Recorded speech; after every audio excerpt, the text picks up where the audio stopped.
Estamos hablando que en la legislatura porteña, con la votación del presupuesto, fue aprobado, sí, con 33 votos afirmativos y con 27 negativos.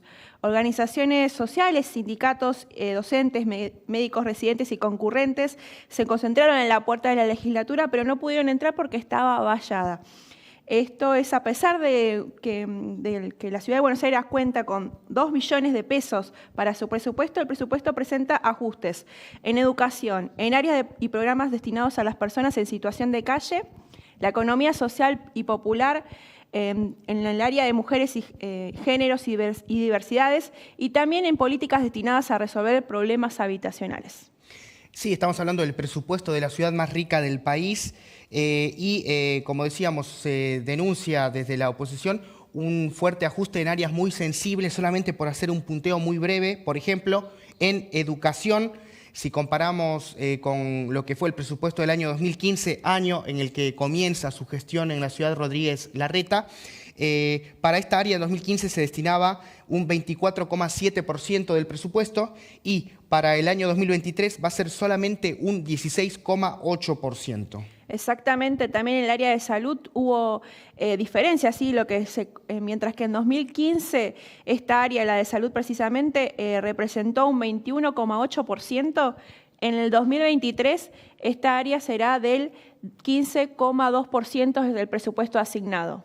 Sí, sí, vamos a hablar en relación a lo que tiene que ver con la crisis habitacional tan evidente de la Ciudad de Buenos Aires.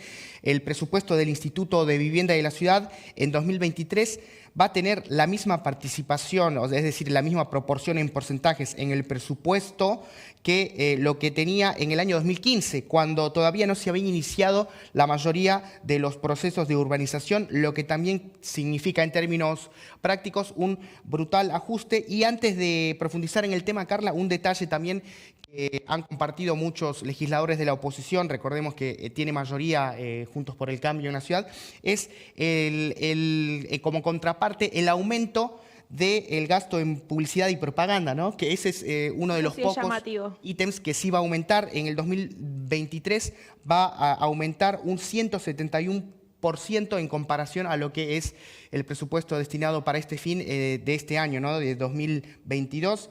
En un dato muy elocuente al respecto, se va a gastar 1.774.914 por hora en publicidad. Pero tenemos una nota para hablar más en profundidad. Exactamente, vamos a hablar con una legisladora, así estamos hablando con Laura Velasco, legisladora porteña de Frente de Todos y Todas. Así que la saludamos a Laura y en principio preguntarte cuál es tu visión acerca de esta aprobación del presupuesto 2023 en la Ciudad de Buenos Aires. Sí, buenas noches para ustedes, para Barricada y también para toda la audiencia. Bueno, hoy efectivamente se aprobó el presupuesto que envió el Ejecutivo porteño, Horacio Rodríguez Larreta, a la legislatura, con 33 votos positivos y 27 negativos, de los que obviamente entre esos negativos estuvo mi voto, los de los 19 legisladores del Frente de Todos. La realidad es que es un presupuesto que, como bien decían ustedes en la introducción, aumenta el gasto en propaganda, 20 millones de pesos diarios tenemos en propaganda en la Ciudad de Buenos Aires, por eso es lo único que no para, la publicidad para la campaña de Larreta no para.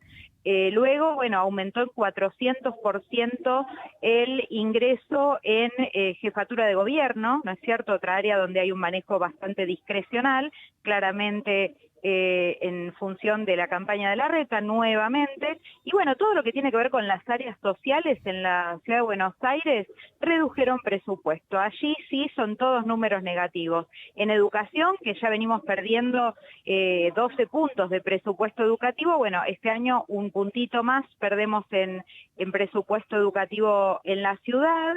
Ya se había subejecutado el 40% en el presupuesto de educación del 2022, y bueno, obviamente, ¿no? Reduciendo educación no se va a dar respuesta a la problemática que está planteada en el conflicto educativo en la ciudad, ni más edificios, ni mejores, ni jardines para tener vacantes, ni bueno, ni un salario docente digno. Hoy una maestra que inicia tiene 60.000 pesos de sueldo. Bueno, los problemas cotidianos que se viven en educación en la ciudad, por la cual ha habido grandes demandas de la comunidad educativa, de estudiantes, docentes, y bueno, que no han tenido escucha por parte de la ministra Soledad Acuña, que además no vino a discutir el presupuesto de la legislatura. Luego sí, decían ustedes, bueno, salud, ¿no? Clarísimo, los residentes se están cobrando, son médicos, médicas recibidos, enfermeros, enfermeras que se están especializando, están cobrando 300 pesos la hora, ¿no? Digo, increíble, 4.300 profesionales que garantizan que funcionen los hospitales y los CESAC de la Ciudad de Buenos Aires. En salud es otra área que se perdieron más de 5 puntos también de presupuesto en el gobierno de Macri primero, de Larreta luego. En vivienda, ustedes lo decían, el IBC pierde un 13%, es el peor presupuesto del IBC de toda la historia. La urbanización de villas de la Ciudad de Buenos Aires, tenemos 51 barrios populares, villas en la ciudad, pierde un 20%. La verdad que todos los presupuestos, incluyendo lo que son políticas sociales, ¿no? Porque economía social y popular, 0% se le pone al FONDES, se reduce en 260 millones el presupuesto en relación con políticas para personas en situación de calle, se reduce el presupuesto en políticas alimentarias, es decir, todas las áreas sociales a la baja e inclusive en algunos casos aumentando la meta poblacional a cubrir, con lo cual, bueno, esa política se precariza más, ¿no? Así que realmente es un presupuesto que en políticas sociales muestra, bueno, que no es prioridad para el gobierno de la ciudad y que realmente, digamos, vamos cada vez continuando en un sentido de una ciudad para pocos, no del buen vivir ni del bien común. Laura, bueno, ahí nos respondiste un poquito la segunda pregunta que teníamos acá anotada, al describir cuáles son las áreas más preocupantes de este presupuesto. ¿Por qué crees que este eslogan de la transformación no para, este eslogan en términos presupuestarios del déficit cero, por qué crees que sigue calando hondo en alguna parte de la sociedad que todavía le brinda su apoyo a Larreta, teniendo en cuenta que todos los ítems que describíamos son negativos para la mayoría también de esta población? Yo creo que en una parte claramente hay una cobertura mediática muy grande de los conflictos que hay en la ciudad, la pauta publicitaria juega un rol muy importante para acercar a la gestión de gobierno en la ciudad de Buenos Aires. Es una gestión que tiene mucho dinero, pensemos que aprobamos un presupuesto de 2 billones de pesos para una ciudad que tiene 200 kilómetros cuadrados, que tiene 3 millones de habitantes, que no aumenta la cantidad de población desde hace muchos años. Es decir, es una ciudad con semejante presupuesto muy fácil de gobernar, que además está endeudada, ¿no? No deberíamos estar debiendo un peso a nadie y debiera ser una ciudad además mucho más igualitaria, porque además tiene enormes desigualdades entre el norte y el sur de la ciudad en todos los parámetros. Es una ciudad que no aumentó, que no recuperó, no aumenta trabajo, no crea trabajo, pero además ni siquiera recuperó el trabajo que se perdió antes de la pandemia. Quedamos con 20.000 puestos de trabajo menos, ¿no? Entonces, y en el sur la desocupación es 10 puntos más alta, el desempleo, mejor dicho, ¿no? Porque ocupación la gente tiene un montón, pero por eso no le pagan. Entonces, la realidad que tenemos es muy grave en la ciudad en este sentido, de gran desigualdad. Pero bueno, obviamente hay una parte de la población que compra que Larreta es un buen administrador, que bueno, el maquillaje que pone la ciudad de Buenos Aires, ¿no? En mejorar de pronto, bueno, poner juegos nuevos en una plaza, ¿no? O pintar las fachadas de un barrio popular y luego entras y ves que hay problemas estructurales muy graves y que no hay agua potable, o que hay un cableado que es un enjambre por el cual cada 2 por 3 hay incendios y se queman casillas. Entonces, es real que tenemos que explicar esto, que conversar mucho con la población, que ver que de verdad la Ciudad de Buenos Aires podría estar en otras condiciones y que vivimos mal porque no se crea ni un metro de subte, que es un transporte sustentable y que nos permitiría vivir mejor en la ciudad, los espacios verdes se reducen porque perdimos 500 hectáreas de tierra pública en la ciudad que podrían ser grandes parques, estamos peleando para no perder el acceso a la costanera, ¿no? Entonces, la verdad es que queremos una ciudad de Buenos Aires distinta, tenemos posibilidad de hacerla